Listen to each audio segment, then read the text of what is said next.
जो पहले दिन से जो मांग रखी है उसको सरकार तक पहुंचाया है आदरणीय हरीश चौधरी जी।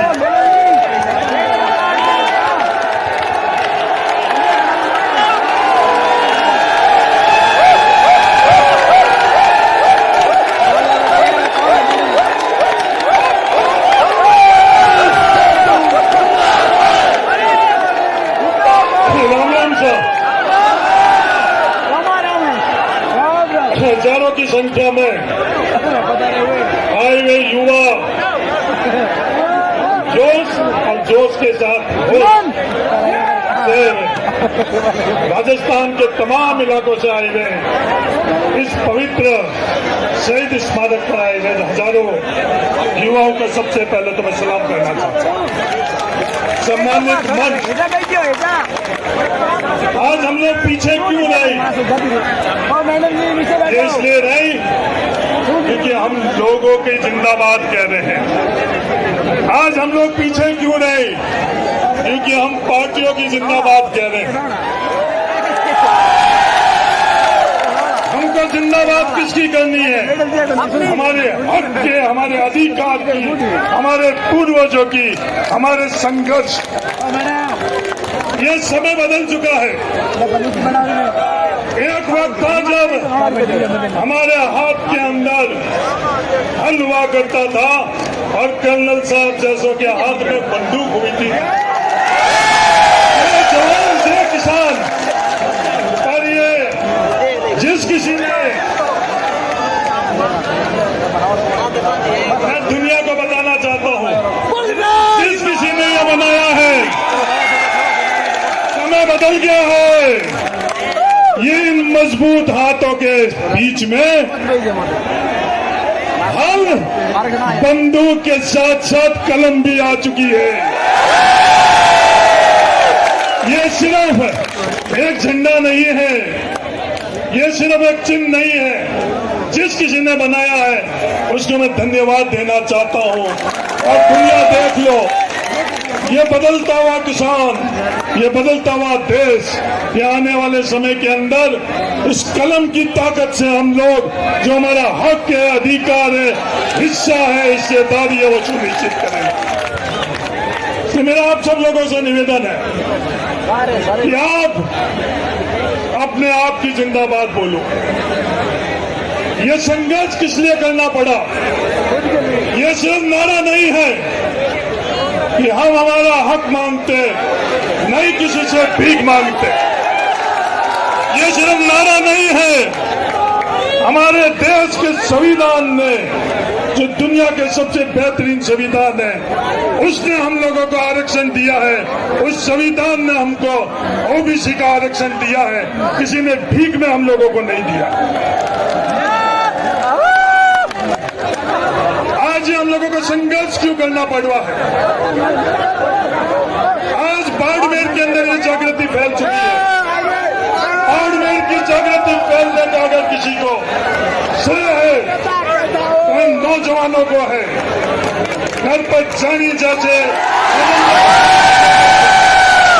ये दुनिया उसका कोई भी मतलब निकाल ले। बाड़मेर के अंदर जो जागृति फैली है, इन जैसे नौजवान विद्यार्थी के कारण ये जागृति। पहले दिन जिस दिन हम लोगों ने इस संदर्भ में बैठक करी, उस पूरे बड़े हॉल के अंदर कालूराम जी कितने लोग थे? हम लोग मुश्किल से 50 लोग थे। ये नरपत जानी, ये राजेंद्र कड़वा साहब, तुम तमाम एक बाड़मेर के नौजवानों के पास गई। आज भी जब अपन इस पवित्र शहीद स्मारक पर खड़े बैठे हैं, आज भी राजस्थान के ओबीसी के विद्यार्थियों लोगों को पता नहीं है कि अन्याय हम लोगों के साथ क्या हो रहा है। ये ईमानदारी से हम लोगों की स्थिति। आज संविधान और नियमों में हम लोगों को 21% आरक्षण मिला। पर 21% आरक्षण क्या हम लोगों को मिल रहा है? नहीं, हम लोगों को 21% आरक्षण नहीं मिल रहा है। 21% आरक्षण के सामने हम लोगों को, जब हम लोग परीक्षा देते हैं, रिजल्ट आता है, तो पद कितने मिलते हैं? 0। और नहीं, कई नौकरी के अंदर 0। ये योगेश यादव खड़ा है यहाँ, पीछे बैठा हुआ व्यवस्था कर रहा होगा खड़े हुए।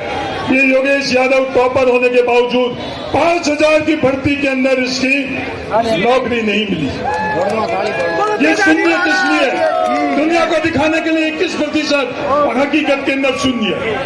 ये कारण क्या है? क्योंकि हम लोगों के पास समय नहीं है, हम लोगों के पास जागृति के लिए, अपने आप के भले के लिए, अपने आप के विषय के लिए हम लोगों के पास समय नहीं।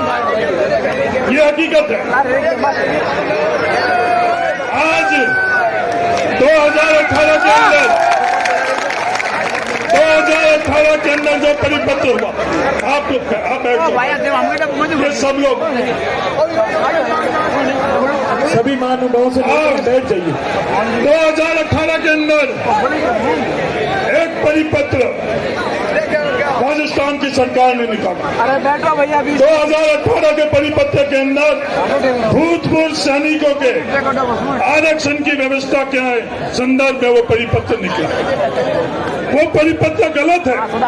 नौजवान साथियों, आप और आपके माध्यम से राजस्थान के हर दूसरे व्यक्ति के अंदर आपको अपना भाई मिलेगा, ओबीसी का व्यक्ति मिलेगा। वो 60% है, 70 है, 75 है, वो आज दुनिया को किसी को नहीं पता। वो एक अलग संघर्ष है, वो एक अलग कहानी है। इसलिए जाति के आधार पर जनगणना की जो मांग है वही अपने आप की अपनी स्थिति बताएगी। इसके अलावा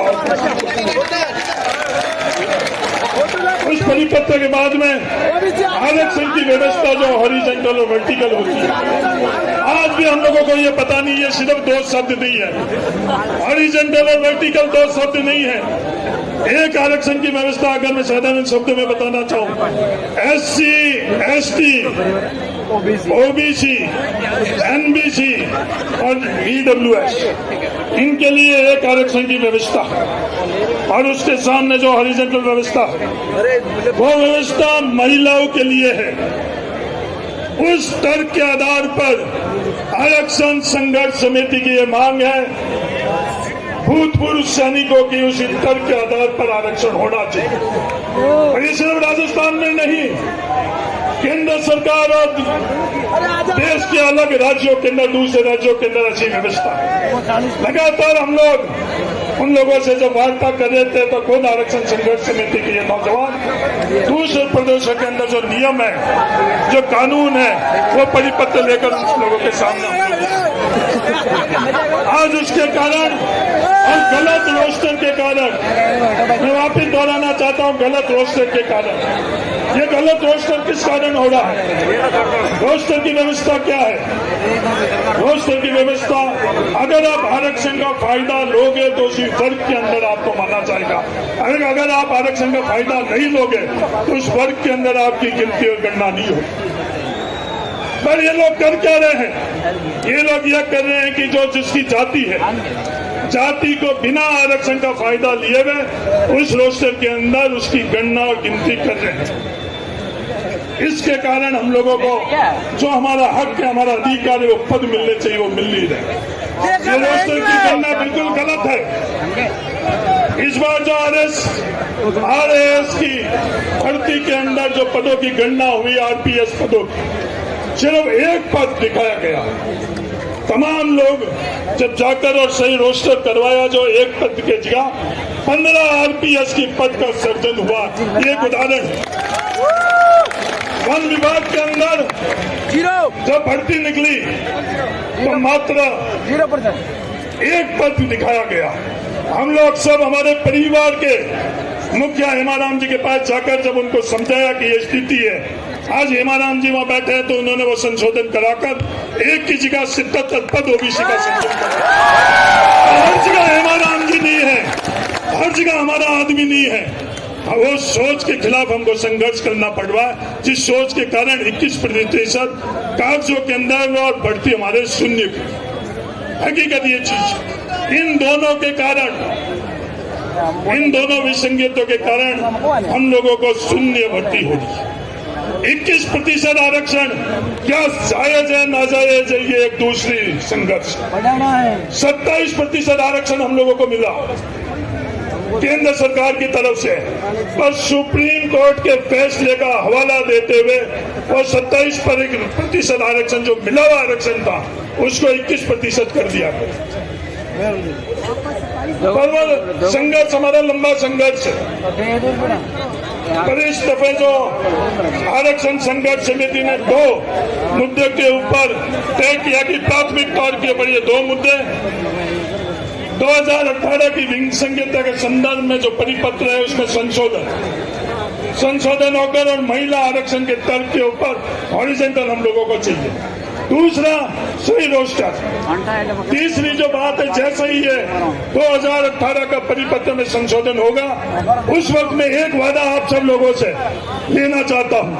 वो वादा क्या कि 2018 से लेकर आज तक जो हमारे भाइयों के साथ अन्याय हुआ है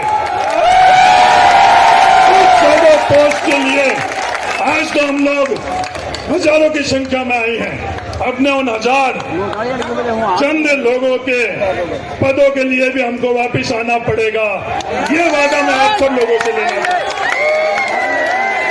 ये जो शैडो पोस्ट के लिए जिस जोश से आज लोग आ पाए हो उस जोश से उस दिन आपको आना पड़ेगा। या किसी भी प्रकार का हम लोगों ने टेंट की व्यवस्था नहीं करी। बाड़मेर के अंदर आयोजन हुआ उस दिन भी टेंट की व्यवस्था नहीं थी, पर इन नौजवान साथियों विद्यार्थियों ने खुद ने टेंट लगवा दिया। किसी ने उनको पैसा नहीं दिया, अपने आप ही वो लोग टेंट लेकर आए और टेंट लगाए।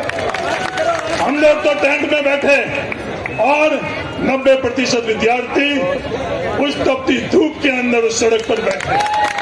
ये व्यवस्था बदलनी, इसलिए व्यवस्था बदलकर आज इस शहीद स्मारक के ऊपर किसी प्रकार की टेंट की व्यवस्था नहीं करी गई। जिस तरह से आप संघर्ष कर रहे हो उसी तरह से हमारे बुजुर्ग राजा राम जी मील साहब हो या कर्नल सोनाराम जी हो या नौजवान बलजीत यादव हो, मुकेश हो, निर्मल हो, तमाम लोग इस संघर्ष के अंदर आपके साथ। आज दुनिया ये पूछ रही है कि किसान अपना खेत छोड़कर और नौकरी के लिए दौड़ रहा है। ये दुनिया हमसे पूछ रही है। हाँ, हम लोग जहां भी हम लोग बढ़ सकेंगे उसकी तरफ दौड़ेंगे। ये खेती भी, ये जमीन भी हमको किसी ने बीच में नहीं दी। ये भी हमारे को संघर्ष से खातेदारी का अधिकार मिला है। बाड़मेर में रामदान जी डोकिया, बलदेव राम जी बिरदा, परसाम जी मदेना, नाथूराम जी मिर्दा, पूनम चंद जी विश्नोई, इनके संघर्ष से जमीन हम लोगों को मिली। खातेदारी का अधिकार हम लोगों को किसी ने बीच में हम लोगों को नहीं दी। उस खातेदारी के अधिकार और जमीन का मालिकाना हक, जिस जमीन पर हम लोग मजदूरी करते थे, आज उस जमीन के मालिक हम लोग। उस व्यवस्था के अंदर भी हम लोग मालिक कैसे बनेंगे, हमारी हिस्सेदारी और भागीदारी कैसे रहेगी, हमारी हिस्सेदारी और भागीदारी इस कलम की ताकत से हम लोगों की रहेगी।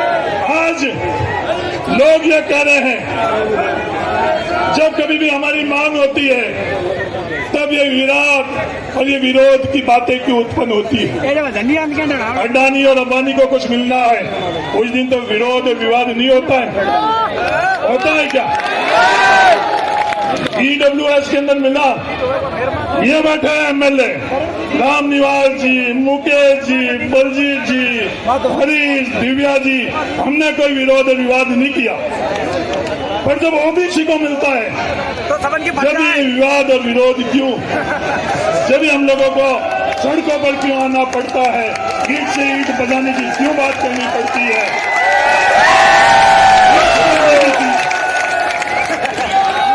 ये कृषि बिल के संदर्भ में जो आंदोलन हुआ नौजवान साथियों, इसने इतिहास के अंदर आंदोलन की व्यवस्था बदल दी है। कृषि बिल के संदर्भ में हम लोगों के साथ कोई नहीं खड़ा था, तो सिर्फ हम लोग, हम खुद भी नहीं खड़े थे, हमें भी नहीं पता था कि कृषि बिल का संशोधन क्या हुआ। कुछ चंद हमारे परिवार के किसानों ने वो कृषि बिल के संदर्भ में आंदोलन किया, धैर्य से, मजबूती से। बस संख्या के संदर्भ में हम लोगों ने बात नहीं करी। विवाद हुआ कि साहब ये किसान जीन्स पहन रहे हैं।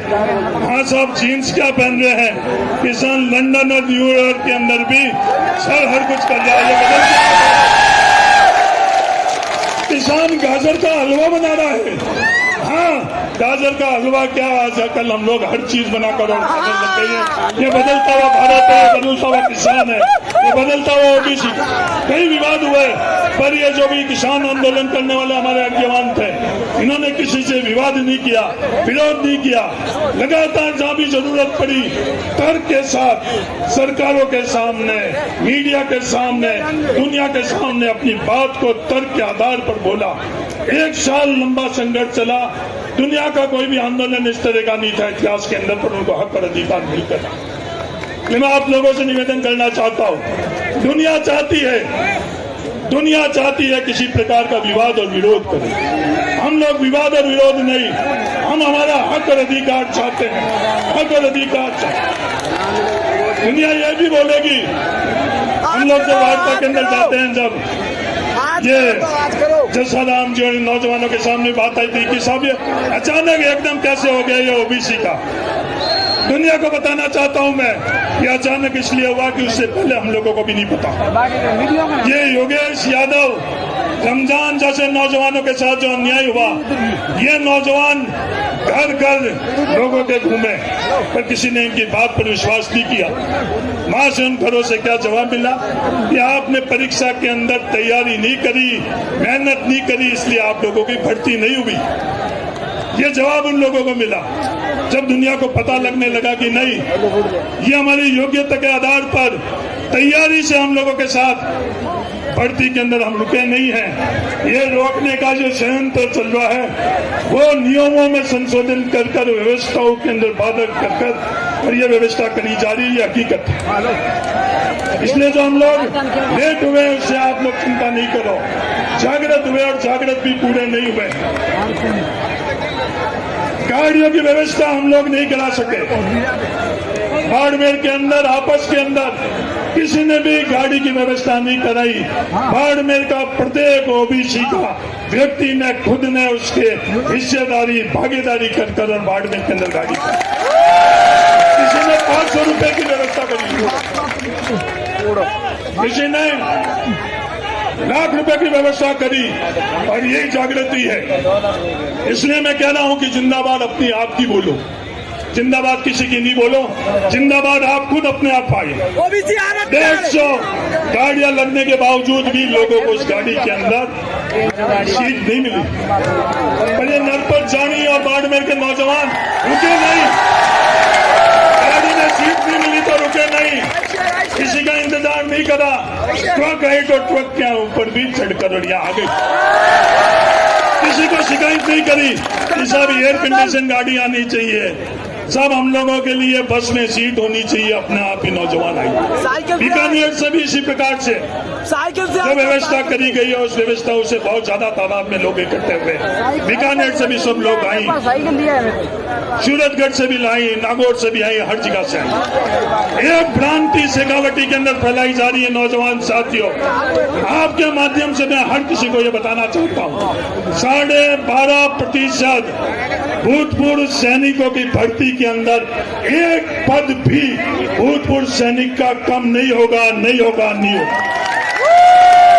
ये क्रांति हम लोगों के परिवार के भूतपूर्व सैनिकों में बनी फैलाई जा रही है कि जो ये इनकी मांग है, अगर व्यवस्था बदलेगी तो भूतपूर्व सैनिकों आपका जो हक और अधिकार है, आपके पद ये ओबीसी ले लेंगे। नहीं, ये बिल्कुल गलत बात है, ये बिल्कुल झूठ है।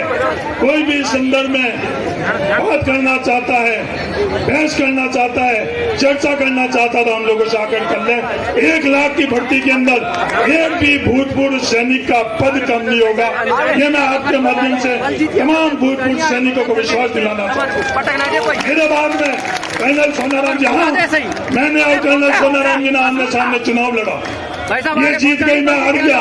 इनकी पार्टी अलग, मेरी पार्टी अलग, राजनीतिक लड़ाई कबड्डी के लिए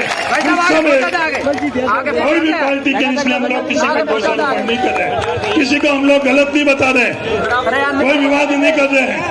हम लोगों की सिर्फ इकलौती मांग है कि जो हमारे साथ अन्याय हुआ है, उस अन्याय को हम लोगों के साथ सुधार करके जो त्रुटि सुधार कर हम हम कई दफे डीओपी के लोगों के साथ, अधिकारियों के साथ बैठे, उन्होंने लगभग 100 सवाल हम लोगों के सामने किए। ये जस्सा राम जी, राजेंद्र कड़वा सर, ये तमाम लोग जो हम लोगों के साथ थे, 100 सवाल में 100 का उत्तर हम लोगों ने दिया। 99 का नहीं दिया, 100 का उत्तर हम लोगों ने दिया। और हम लोगों ने नियम, कानून, कागज के माध्यम से उनकी हर बात का उत्तर दिया। वो दिन गए जब हम लोग जिंदाबाद ही करते हैं। अब ये दिव्या नदेना बोलती है तो बड़ी सोच समझकर और पढ़कर बोलती है। शेख पहले से ये मानता था कि नहीं, कोई किसान परिवार से आया, उनको नियम और कानून क्या पता। ये बलजीत यादव बोलता है तो ये बहुत सोच समझ कर बोलता है। भूल नहीं करेगा, हमें पता नहीं। कानून नियम से हम लोगों का हक और अधिकार। तो मैं आप सब लोगों से ये निवेदन करता हूं, आज सिर्फ 20-25 हजार लोग अपन यहाँ इकट्ठे हो गए, जगह कम पड़ गई। कर्नल साहब ने और बात यह की करे, जगह तुम लोगों ने ठीक नहीं करी। जो आज हजारों की संख्या के अंदर आई है, वो यहाँ पहुंच भी नहीं पा रहे हैं, वहाँ जाम में फंसे हुए। ये संघर्ष है कर्नल साहब, ये सड़कों पर संघर्ष है अपन लोगों को। हमारे को न्याय कहां से मिलेगा? न्याय हमको सरकारों से मिलता है, कैबिनेट से मिलता है। न्याय हमको कहां से मिलेगा?